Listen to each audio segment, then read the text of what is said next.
Vous vouliez de la violence extrême et du fanservice, eh ben vous allez être servi. On va faire la bagarre.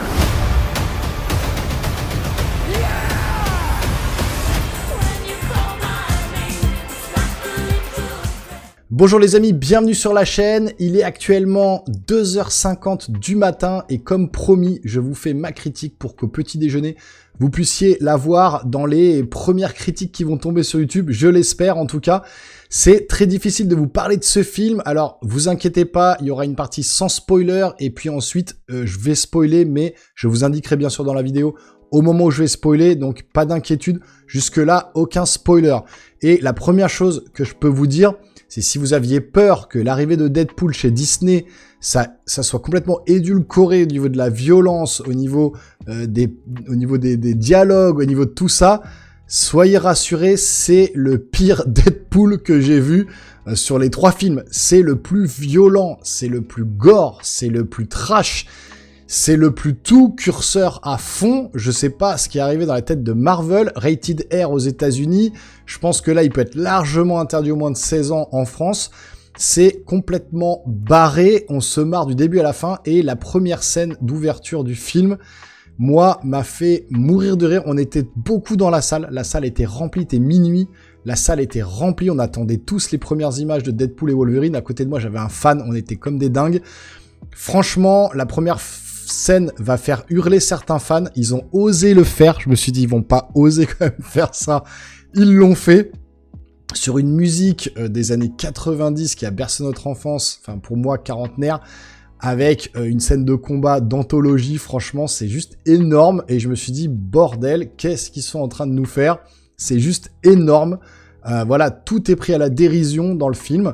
Il y a beaucoup d'humour, j'ai beaucoup rigolé tout le long du film.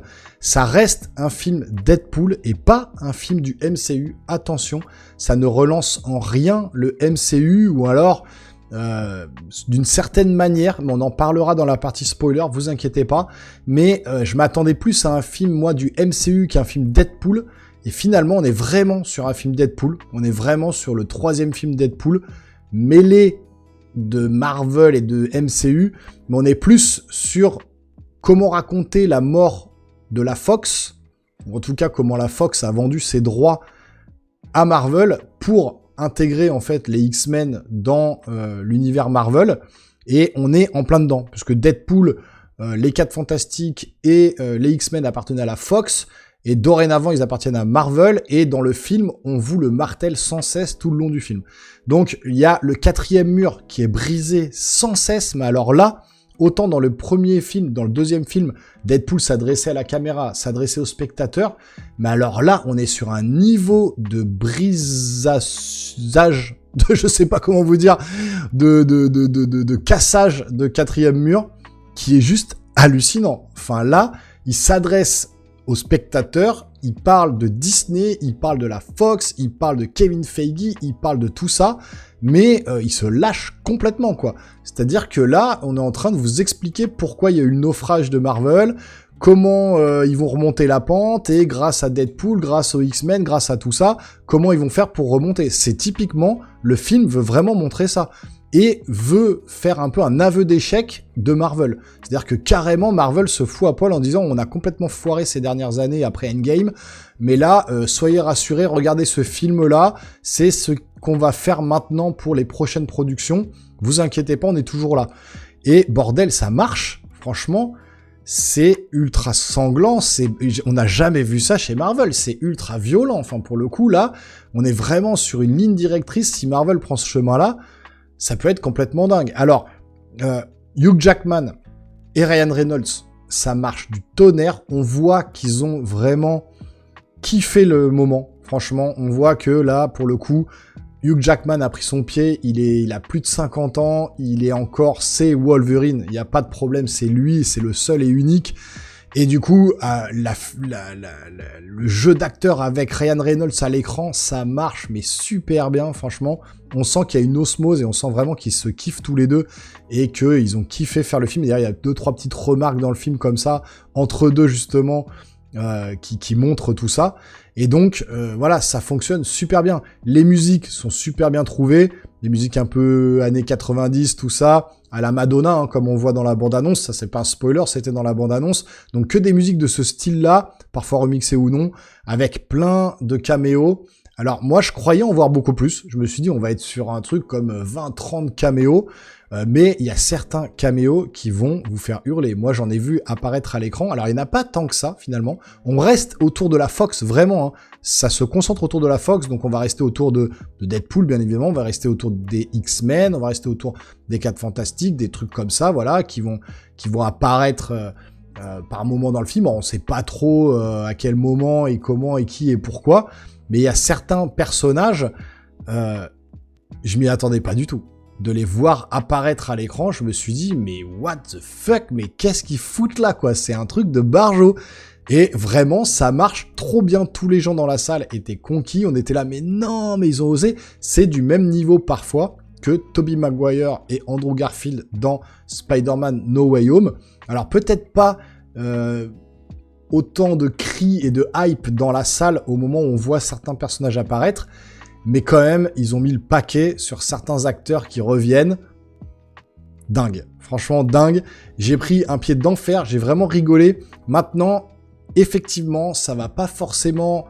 Ce film-là, si vous attendez vraiment qu'il y ait vraiment une connexion avec le MCU direct, c'est pas encore totalement ça. C'est-à-dire que c'est vraiment le film de transition. C'est le film pour vous dire, bon, on efface tout ce qu'on a fait avant, on va relancer le Marvel, et au-dessus, il y a Deadpool. Voilà, c'est avant, Deadpool, après. On reprend les bases, on repart bien. Donc voilà, il y a même une seule scène post-générique, je vous dis pas laquelle, vous pouvez rester au bout, qui n'apporte finalement pas un truc de fou au MCU, qui n'apporte rien d'ailleurs au MCU, vraiment rien. Donc du coup... On reste encore dans on vous a montré un film, et maintenant, voilà, on vous montre pas, on vous tease pas ce qu'il va y avoir dans la suite du MCU. Vous le verrez sur notre prochain film, etc. Ils vont faire des annonces, là, au San Diego Comic Con, etc.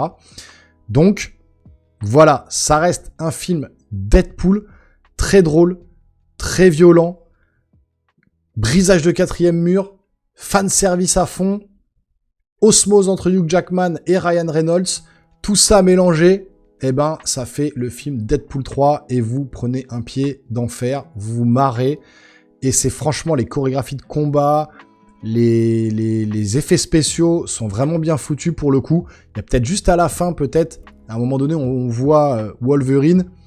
Là, on voit que c'est de l'effet spécial, c'est un peu dommage, on voit le CGI. Mais c'est pour pinailler parce que tous les effets spéciaux dans l'ensemble sont quand même super bien réussis. La scène de fin est quand même assez épique, pour le coup, vraiment, la scène de fin est épique. Je vais pas vous spoiler l'histoire et tout ça, je vais rien vous dire, allez voir le film, mais il y a quand même cette scène épique à la fin qui vous met un peu les poils. Ça marche bien, franchement, il y a plein de références aux films Marvel et tout, et ça pop de partout, il faudra aller le voir 2-3 fois, mettre pause un peu partout. Il y a tellement de personnages à l'écran, tellement d'indications, tellement de petits easter eggs partout, vraiment. On a l'impression d'être dans Ready Player One, on peut mettre des pauses toutes les 30 secondes et on voit des références vraiment partout dans le film. Donc c'est vraiment agréable, il faudrait que je le revoie une deuxième fois pour me replonger dedans, mais franchement ça fait longtemps qu'il n'y a pas un film Marvel qui m'avait vraiment plu comme ça. Alors là c'est tête à chaud, hein. On se rappelle justement du film de Spider-Man No Way Home où on était tous comme des dingos, c'était le meilleur film de tous les temps. Et après avoir digéré 2, 3, 4 mois après, quand on le revoyait en Blu-ray, chez nous posé, ça avait pas la même saveur. On s'est dit, ouais, bon, finalement, c'est pas non plus le film de ouf. Est-ce que ça va pas faire pareil avec Deadpool 3? En tout cas, là, c'est vraiment à chaud, donc peut-être que je réagis vraiment positivement, et que dans 3-4 mois, si je revenais dessus, je vous dirais, ouais, bon, c'était bien, c'est pas non plus la folie. Je pense qu'on va plutôt être sur un truc comme ça, mais là, en tout cas, si vous voulez kiffer le moment, si vous voulez vraiment du fanservice, de la violence et tout, et que ça soit vraiment le style Deadpool, et que vous vouliez pas que ça disparaisse en allant chez Disney, vous inquiétez pas, c'est pire que tout. Ryan Reynolds prend un malin plaisir à être encore pire que dans les 2 autres films. Donc vraiment, ça marche bien, j'ai kiffé. On va rentrer en partie spoiler maintenant, je vous l'indique. Si vous voulez quitter la vidéo, faites-le maintenant, mais avant, abonnez-vous, activez la petite cloche, lâchez un gros pouce en l'air pour me soutenir. Et puis, si vous voulez revenir après avoir vu le film dans la partie spoiler pour que voir ce que j'ai à dire dessus, et ensuite venir dans les commentaires, me balancer le max de trucs que vous voulez. Pour l'instant, si vous l'avez vu, je vous demanderai de pas spoiler dans les commentaires. Je vais filtrer, essayer d'être cool quand même, de pas spoiler. On va rentrer en partie spoiler, petite indication, et attention, c'est parti.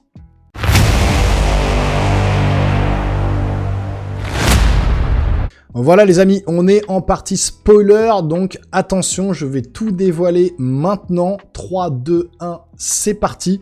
Déjà, la première scène d'entrée du film, mais j'ai dit c'est pas possible, ils ont pas osé faire ça. Ryan Reynolds qui déterre le cadavre de Logan.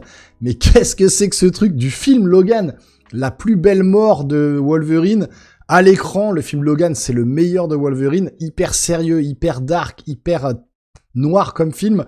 Il va prendre même jusqu'à son cadavre en adamantium pour se battre avec les morceaux de cadavre de Wolverine pour défoncer les mecs du TVA dans des giclées de sang, de l'hémoglobine partout à l'écran, sur un fond de musique, je sais plus, un peu boys band, en mode e-dance en même temps, à mourir de rire. Alors moi, j'aurais été le premier peut-être choqué quand j'ai vu ça, je m'étais dit j'espère qu'ils vont pas ruiner cette mort. Et au final, ben ça fonctionne. Franchement, j'avais des barres de rire, j'arrêtais pas de rigoler. Je me suis dit, mais non, je voulais pas ça, mais au final, ça marche bien à l'écran.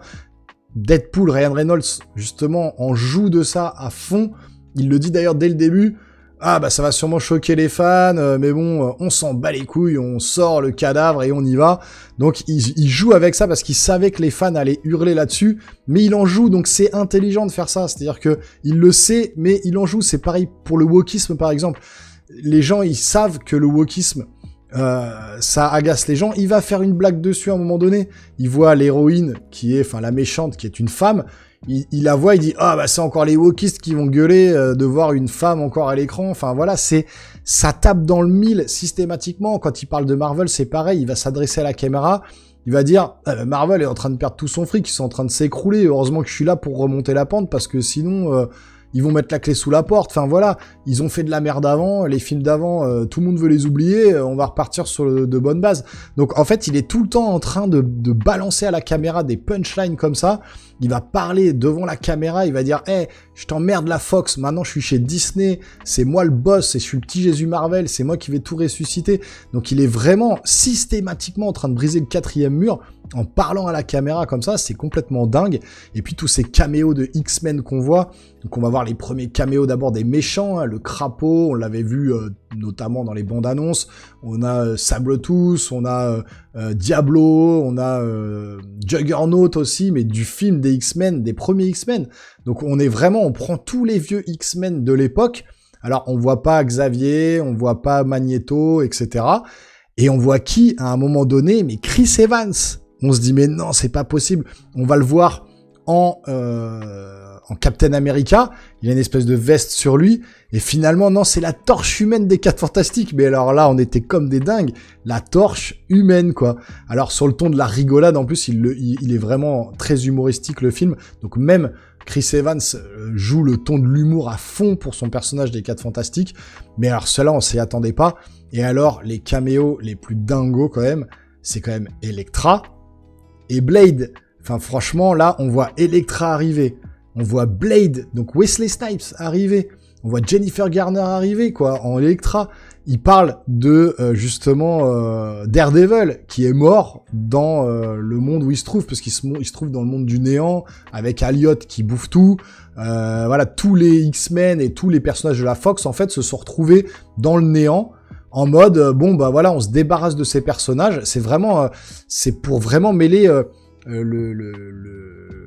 le cinéma à la réalité. C'est-à-dire, on a mis tous les personnages de Marvel, de la Fox, dans le néant, et Deadpool est là pour ramener ces personnages-là dans le MCU. C'est ça l'idée qu'ils veulent faire passer dans le film, en fait. Puisqu'il sort de toute façon à la fin, Wolverine, il le sort du néant, il le ramène dans la Terre où il y a Marvel. D'ailleurs, il précise, hein, il y a la Terre 10 000 je sais pas combien pour les X-Men, il y a la Terre 616 qu'on connaît, et la Terre de Deadpool. Et donc du coup, bah, Deadpool va sur la Terre 616, il ramène Wolverine, il ramène tout le monde. Il y a une armée de Deadpool à la fin, c'est juste mortel, avec Lady Deadpool, avec des tonnes de Deadpool, ils vont se battre ensemble, ça va charcler dans tous les sens, ça va saigner de partout, sur encore un fond de musique, Madonna justement. C'est juste génial, c'est hyper sanglant. Wolverine qui va mettre son masque comme ça, à la fin, le masque qu'il a toujours eu dans les comics. D'ailleurs, il fait une référence à ça. À un moment donné, il y a Hugh Jackman, il y a Ryan Reynolds qui dit « Ah mais bordel, ça fait 20 ans qu'on attend ce costume, enfin il est là », puisqu'il avait été teasé le costume à la fin d'un X-Men, on l'avait jamais vu. Là, il dit « Ça fait 20 ans qu'on l'attendait ce costume ». Il y a toujours des punchlines sur chaque petit truc des X-Men, de Marvel qui se sont passés ces 15 dernières années.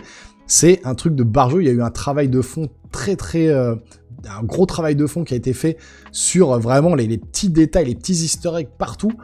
Et donc, voilà, c'est juste génial. Qu'est-ce qu'on peut dire d'autre sur les trucs les plus importants? Donc, Blade avec Wesley Snipes, c'est mortel. Ou alors, il me lance une punchline à un moment. Ouais, il y a qu'un seul Blade chez Marvel. Et là, il y a Ryan Reynolds qui regarde la caméra en mode ouais, il est pas prêt parce qu'il y a un nouveau Blade qui arrive.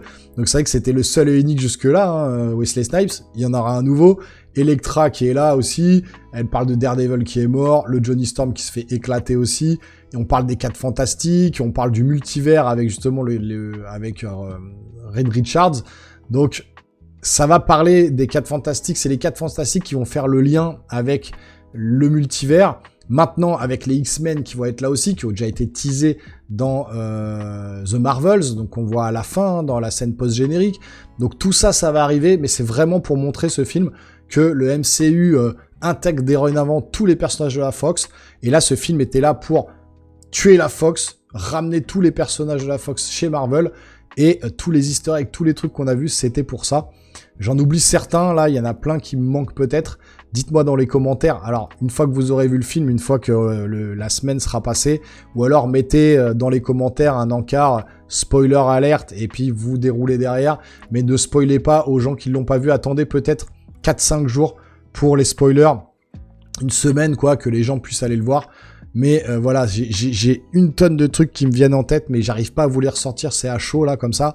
Mais voilà, je vous ai raconté les principaux trucs, c'est principalement les personnages, hein, les Blade, les Elektra. Il y a aussi, Gambit aussi, qui est incarné, je crois que c'est Channing Tatum, je l'ai reconnu, enfin, il me semble que c'est lui, enfin, je suis quasi sûr, faudrait que je regarde, mais j'ai pas fait attention, là, je vous dis, je sors à peine de la séance, là, il est déjà à 3h10 du mat, c'est Channing Tatum, je pense, mais vraiment, Gambit, qui a une façon de parler très marrante aussi, et puis, voilà, ça fonctionne bien, l'alchimie vraiment entre Hugh Jackman et Ryan Reynolds, c'est juste de la balle. Et la scène de fin où ils doivent attraper chacun, ça m'a fait penser un peu à la scène de fin des Gardiens de la Galaxie quand ils touchent la pierre et qu'ils doivent tous se tenir les mains les uns les autres.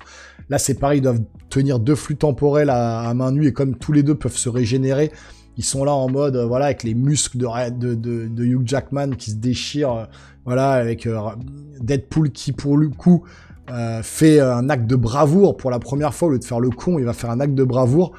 Et ça marque le début, voilà, des aventures des personnages X-Men, Deadpool et compagnie dans Marvel. Et je pense que c'est ça qui voulait amener. Mais cette scène de fin est quand même assez épique. Il y a plein de références, c'est vraiment cool. Après, j'aurais peut-être voulu avoir un petit peu plus de caméos. Mais voilà, ça fait du bien. Un bon film d'action, gros blockbuster, gros film Marvel. Petite scène de fin, la scène post-générique. N'apporte pas grand chose, ça va expliquer pourquoi Johnny Storm s'est fait défoncer la gueule par Cassandra Nova, donc la sœur du professeur Xavier. Et donc du coup, d'ailleurs les effets spéciaux, quand elle met sa main dans la tête des mecs là, avec ses doigts qui ressortent, c'est super bien fait pour qu'elle lise dans les pensées. Il y a vraiment pas mal de bonnes idées, les effets spéciaux sont super bien foutus. Donc voilà, tout fonctionne bien. L'humour est bien amené et l'arrivée de certains personnages est bien amenée aussi, c'est pas amené bêtement, comme on pourrait voir par exemple dans Spider-Man No Way Home où ils apparaissent grâce au gamin là qui va devenir apprenti sorcier en 5 minutes. C'était amené c'était maladroit la façon dont ils ont ramené les Spider-Man. Là, la façon de ramener tous les personnages sur le ton de l'humour toujours, ça fonctionne. Et ils ont trouvé vraiment pour ce film-là, en tout cas, c'était le film Deadpool qu'il fallait de toute façon. C'est le seul qui aurait pu ramener ces personnages avec le ton de l'humour comme ça. Ça marche bien. En tout cas, j'ai pris un pied d'enfer, c'est super sanglant, à l'extrême, c'est très violent, c'est du fan service, la musique est top, les combats sont bons. Ça marche bien. Voilà, j'ai vraiment kiffé. Je pense que vous le ressentez à l'écran. J'ai vraiment kiffé. Bon, en tout cas, maintenant, abonnez-vous à la chaîne, activez la petite cloche, lâchez un gros pouce en l'air, balancez plein de commentaires pour la machine YouTube, pour le référencement de la vidéo. C'est important, je compte sur vous. Foncez voir ce film. On en parle tous ensemble dans la semaine, dans les prochaines semaines à venir. Je serais ravi d'en reparler avec vous, de répondre à tous les commentaires. C'est ce que je fais tout le temps sur la chaîne. Allez, on se revoit très bientôt. Je vais aller me coucher, il est 3h10 du matin. Portez-vous bien. Ciao, ciao.